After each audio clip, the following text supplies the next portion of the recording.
This is Jake with Clinical Exercise. Thanks for liking and following us on Facebook. Today I've had some requests to talk about knee pain.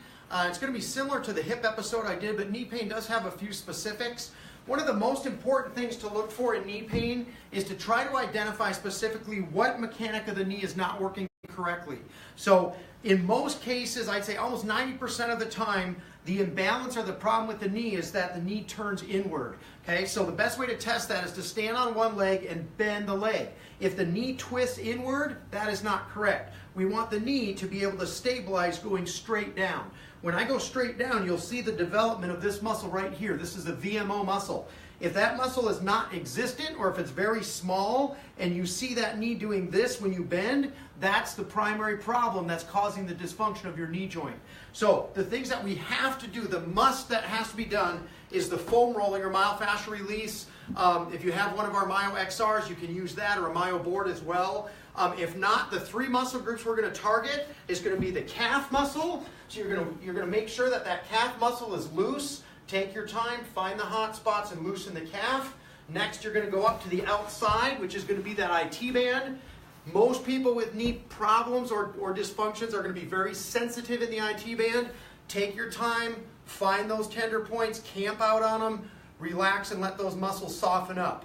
So working through, spending probably 2 to 4 minutes on each muscle group is plenty. It's better to do it more often than too much at one time.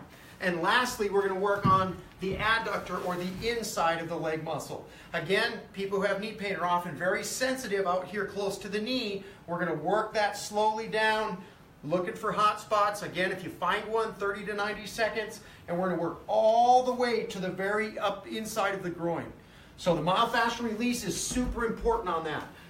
Next, we're going to move into the activation.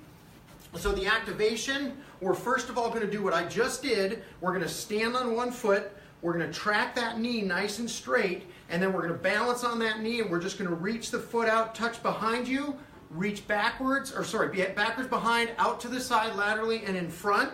And we're going to try to do this without allowing this knee to cave in. If these muscles are weak, as you reach out, the knee is going to cave with it. So we're going to strengthen the knee, keep it staying laterally, and we're going to reach out and touch to the side. Next movement is going to be your band stepping. So band stepping here, we're going to go this way.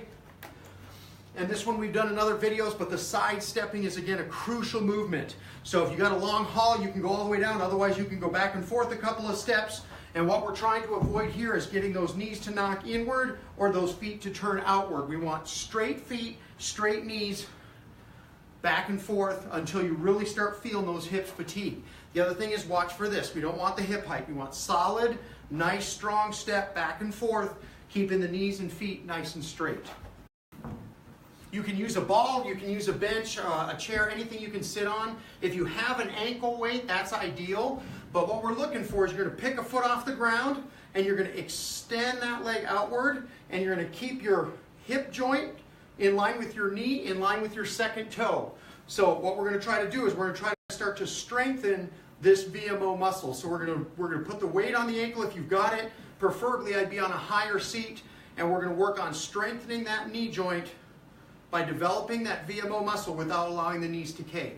So in quick review, we're going to do myofascial work. We're going to foam roll the calf, the outside, the IT band, the inner thigh, the adductor, and then we're going to move on to the standing, touching, the star excursion it's called. We're going through all three planes of motion, building that knee strength up. We're going to move to the band steps, side to side, and we're going to end with that knee extension exercise.